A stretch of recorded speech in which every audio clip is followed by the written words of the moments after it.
Amen. Maana watu wamekuwa kiishi na hofu. Wengine wanaishi wakiogopa, kesho yangu itakuwaje? Baada yangu itakuwaje? Haleluya. Lakini huyu Emmanuel alikuja kuondoa hizo hofu. Bwana Yesu asifiwe.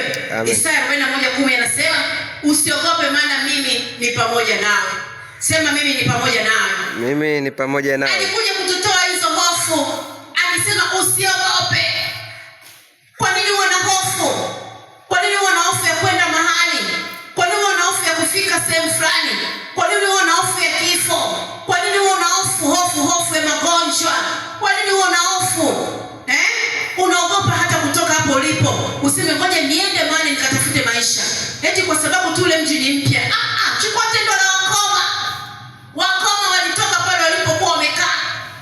Waliona kwamba watakufa na njaa. Waliona kwamba wana msaada. Hofu ikawaondoa. Wakaondoka. Wakachukua hatua. Maana ni kwamba lile neno la Mungu likatimia kwao. Usiogope. Isaya anasema usiogope. Haleluya. Amen. Lakini Mungu akamwambia pia Yoshua usiogope. Kumbe usiogope maana ni kwamba Mungu ameshatutoa hofu. Sasa nataka nikwambie leo Emmanuel, Mungu pamoja nasi amekuja kuondoa hiyo hofu uliyokuwa nayo. Amen. Haleluya. Amen. Amekuja kuondoa ile hofu uliyokuwa nayo. Maana utakapomwonja huyo Yesu, nataka nikwambie ulikuwa na hofu ya kwamba huo ugonjwa utakuwa, hautakuua. Utapokea uzima wa milele. Utakuwa ni mwenye afya. Ulikuwa na hofu kwa sababu daktari amekwambia hiyo kansa itakuwa. Nataka nikwambie usiogope, hautakufa. Ulikuwa na hofu kwa sababu daktari amekwambia sijui ukimwi utakufa. Usiogope. Neno la Mungu linasema usiogope, hautakufa. Haleluya. Amen. Ulikuwa na hofu juu ya kesho yako. Hujui utafikaje kesho yako. Wakati mwingine kwa sababu ya maisha unayopitia, changamoto unazopitia. Nataka nikwambie niko hapa mtumishi wa Mungu nakwambia usiogope. Hofu ya aina yoyote unayopitia leo, ninakutangazia Yesu Kristo amesema usiogope. Haleluya. Amen. Yupo Emmanuel ambaye amekuja kutoa hofu. Na siku ya leo hofu zote zinakwenda kuisha katika jina la Yesu Kristo. Na siku ya leo utapata ujasiri. Beba ujasiri wa Yesu Kristo. Beba ujasiri wa wakoma. Beba ule ujasiri uwe nao. Tembea kwa ujasiri. Ringa kama hali kwa ujasiri. Maana Yesu Kristo umempata. Yesu Kristo amezaliwa leo. Yesu Kristo amekuja kufanyika mwana kwa baba yetu. Haleluya. Maana Yesu Kristo amefanyika katika maisha yako, katika moyo wako. Usiogope. Bwana Yesu asifiwe. Amen. Bwana Yesu asifiwe. Amen. Hauko peke yako. Sema siko peke yangu. Siko peke yangu. Hauko peke yako. Siko peke yangu. Christmas leo inakuja kukufundisha au inakuja kukukumbusha hauko peke yako. Sema siko peke yangu. Siko peke yangu. Sura 15 anasemaje?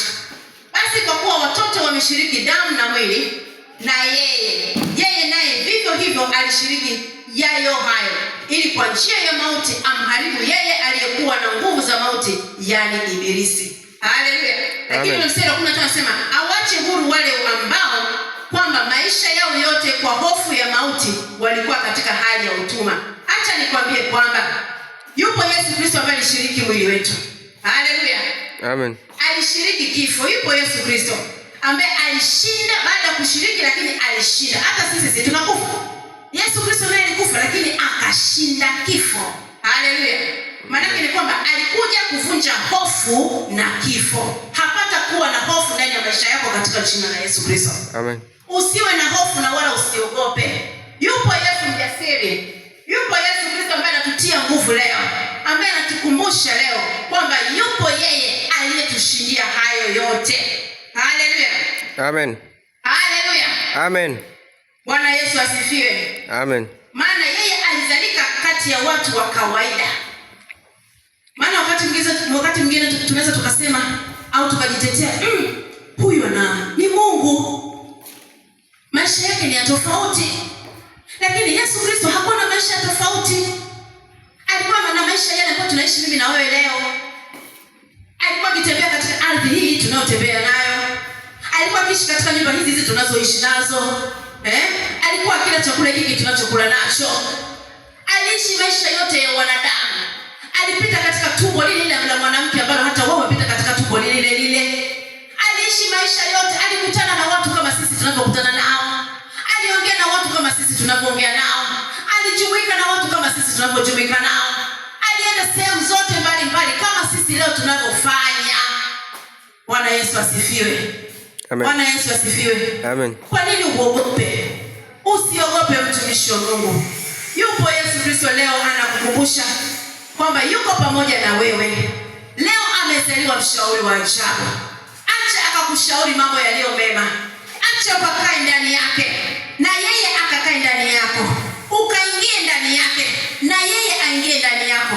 Leo ukaishi maisha mazuri.